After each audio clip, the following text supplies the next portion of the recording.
ക്ലാസ്സിൽ നമ്മൾ ത്രികോണമിതിയിൽ പുതിയ ഒരു കോണളവിനെ കുറിച്ച് പഠിച്ചു. ടാൻ എന്നായിരുന്നു സൈനിങ് കോഴ്സ്. അതിന് മുന്നേ നമ്മൾ പഠിച്ചു ടാൻ അളവിനെ കുറിച്ച് കഴിഞ്ഞ ക്ലാസ്സിൽ പഠിച്ചു. പിന്നെ എന്തായിരുന്നു ഒരു മട്ടത്രികോണം തന്നു കഴിഞ്ഞാൽ ഒരു റൈറ്റ് ട്രയാങ്കിൾ തന്നു കഴിഞ്ഞാൽ അവിടെ ടാൻ അളവ് എന്ന് പറഞ്ഞു കഴിഞ്ഞാൽ എന്താണ് ഒരു കോണിന്റെ ടാൻ അളവ് ഓപ്പോസിറ്റ് സൈഡ്, അതായത് എതിർവശം പോയി സമീപവശം എന്നും എതിർവശം പോയി സമീപവശമാണെന്ന് പറഞ്ഞത്. അപ്പൊ ഈ ടാൻ അളവുകൾ, സൈൻ അളവ്, കോസ് അളവ് ഇതൊക്കെ നമ്മുടെ റിയൽ ലൈഫ് സിറ്റുവേഷൻസിൽ എന്ത് ചെയ്യണം, നമുക്ക് അപ്ലൈ ചെയ്യണം. അതെങ്ങനെ നമുക്ക് അപ്ലൈ ചെയ്യാന്നുള്ളത് നമുക്ക് ഇന്ന് കാണാം. അപ്പൊ ഞാൻ ഇവിടെ വരുന്ന വഴിക്ക് ഒരു പയ്യൻ നമ്മുടെ റോഡ് സൈഡിൽ നിന്നുകൊണ്ട് അപ്പുറത്തെ റോഡിന്റെ തൊട്ടപ്പുറത്തെ സൈഡിൽ ഒരു മാവ് നിൽക്കുന്നുണ്ട്. അതിന്റെ ഏറ്റവും മേളിൽ ഒരു മാങ്ങ നിൽക്കുന്നു. അവൻ അത് നോക്കിക്കൊണ്ടിരിക്കുക. അപ്പൊ ഞാൻ അവരോട് ചോദിച്ചപ്പോൾ അവൻ പറഞ്ഞു, എനിക്ക് ആ മാങ്ങ ഒന്ന് പറിക്കണം, എന്റെ മുകളിൽ കയറണമെങ്കിൽ ആ മരത്തിന് എത്ര നീളം കാണണ്ടേ. അപ്പം നമുക്ക് അവിടെ റോഡിന്റെ ഏകദേശ ദൂരം അല്ലെങ്കിൽ ഏകദേശ എന്താ അളവ് അറിയാവുന്നതുകൊണ്ട് അവൻ നോക്കുന്ന നോട്ടത്തിന്റെ ഒരു ഏകദേശ കോണും അറിയാവുന്നതുകൊണ്ട് ഞാൻ ചുമ്മാ ഒരു എന്താ അപ്രോക്സിമേറ്റ് വാല്യൂ എന്ത് ചെയ്യുന്നു മരത്തിന്റെ ഉയരം പറഞ്ഞു. അതെനിക്ക് എങ്ങനെ പറയാൻ പറ്റും. അവിടെയാണ് നമ്മൾ എന്ത് ഉപയോഗിക്കുന്നത്, ഈ ത്രികോണമിതിയുടെ ആപ്ലിക്കേഷൻ ഉപയോഗിക്കുന്നത്. ഇപ്പൊ ആ കുട്ടി ഒരു മരം നിൽക്കുന്നു. മരത്തിന് ഏറ്റവും മുകളിലാണ് നിൽക്കുന്നത്. ഇതാണ് പറയുന്നത്.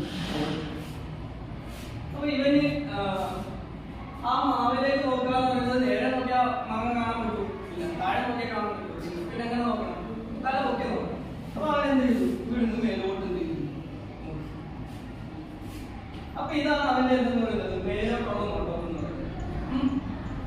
ഇതിന് മറ്റൊരാളുകൾ വരുന്നത്, അതായത് നമ്മുടെ നേരായ നോട്ടം അല്ലെങ്കിൽ സ്ട്രെയിറ്റ് ആയിട്ടുള്ള നമ്മുടെ റേറ്റ് എന്ന് പറയുന്നത് നമ്മുടെ അതായത് ഫ്ലോറിന് നേരെ സമാന്തരമായിട്ട് വരയ്ക്കുന്ന കരയാണെന്ന് പറയുന്നത് നമ്മുടെ നേരായ നോട്ടം. അപ്പൊ ഈ നേരായിട്ടുള്ള നോട്ടത്തിനും മേലേക്കുള്ള നോട്ടത്തിനും ഇടയിൽ എന്തുണ്ടായി, ഒരു കോണുണ്ടായി. ആ കോണിനെ നമ്മൾ എന്തെന്ന് പറയുന്നത്, എന്തെന്ന് പറയുന്നത് മേൽക്കോണം. ഓക്കെ, ഇപ്പൊ എന്തൊക്കെ സംഭവിച്ചു, ഒരു കുട്ടി അവരുടെ നേരായ നോട്ടവും അല്ലെങ്കിൽ അതിന് അവിടുന്ന് ആ മാങ്ങയിലേക്ക് നോക്കിയ ആ ഉയരത്തിലുള്ള നോട്ടത്തിന് ഇടയിൽ ഉണ്ടായിട്ടുള്ള ആ കോണിനെ എന്തെന്ന് വിളിച്ചു, മേൽക്കോണം വിളിച്ചു. അപ്പൊ ഇതെങ്ങനെ നമുക്ക് ത്രികോണമിതിയായിട്ട് കണക്ട് ചെയ്യാൻ പറ്റും. ഇത് നമുക്ക് എങ്ങനെ ത്രികോണമിതിയായിട്ട് കണക്ട് ചെയ്യാം. ഞാൻ ഈ കുട്ടിയുടെ ഹൈറ്റിനെ ഒരു കാര്യം കൊണ്ട് സൂചിപ്പിച്ചു, ആ മരത്തിന്റെ ഉയരത്തെ വേറൊരു കാര്യം കൊണ്ട് സൂചിപ്പിച്ചു. ഇത് നമ്മുടെ ഫ്ലോർ. ഇനി കുട്ടിയുടെ നേരെയുള്ള നോട്ടത്തെ ഞാൻ കാണാൻ, അതായത് ബേസിന് അല്ലെങ്കിൽ നമ്മുടെ ഫ്ലോറിന് പാരലായിട്ടുള്ള ഒരു. ഇനി മേൽക്കോണാണ്, ഇതിനെയാണ് നമ്മൾ പറയുന്നത് മേൽക്കോൺ.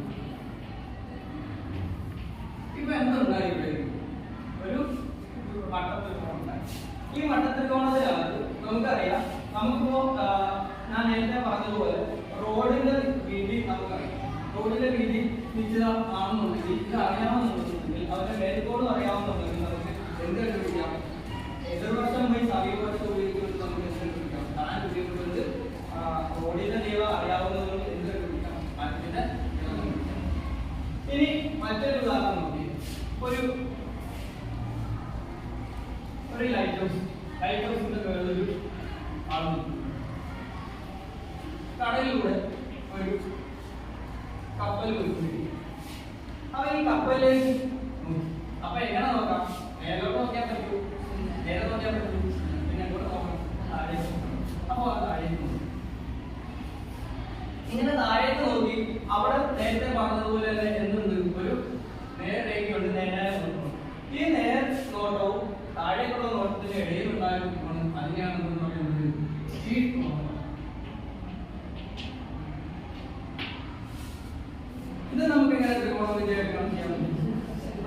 നമ്മുടെ എന്താ ഈ ലൈറ്റ് ഹൗസിന്റെ നീളം വരച്ചു, അവന്റെ കീഴ് നോട്ടം നോക്കി, നേരായ നോട്ടത്തിന്റെ ഇടയിലുള്ളതാണ് ഈ കോൺ ഉണ്ടാകുന്നത്. അപ്പോ നമുക്ക് ഇവിടെ എന്ത് കണ്ടുപിടിക്കണം, ഈ ലൈറ്റ് ഹൗസിന്റെ ഉയരമാണ് കണ്ടുപിടിക്കേണ്ടതെങ്കിൽ നമുക്ക് എന്ത് ചെയ്യാം, ഇവിടുന്ന് ഒരു തെറ്റം കൂടെ വരച്ചു കഴിഞ്ഞാൽ ഇവിടെ ഒരു കോണുണ്ട്. ഇതിന്റെ എതിർവശവും അല്ലെങ്കിൽ ഈ ലൈറ്റ് ഹൗസിന്റെ നീളം ഉണ്ടെന്നുണ്ടെന്നുണ്ടെങ്കിൽ ഈ ലൈറ്റ് ഹൗസിൽ നിന്ന് ഷിപ്പ് എത്ര ദൂരത്തിലാണെന്ന് അറിയണമെന്നുണ്ടെങ്കിൽ എന്ത് ചെയ്യാൻ പറ്റും നമുക്ക്? ഓപ്പോസിറ്റ് സൈഡ് ബൈ എന്ത് ചെയ്യാം, അഡ്ജസന്റ് സൈഡ് ആയിട്ടുള്ള ടാൻ ഉപയോഗിച്ചുകൊണ്ട് ഈ നീളം കണ്ടുപിടിച്ചാൽ അതേ ദൂരം തന്നെയാണെന്ന് നമുക്ക്. അപ്പൊ ഇതിന്റെ അപ്ലിക്കേഷൻ ക്വസ്റ്റ്യൻസ് ക്ലാസ്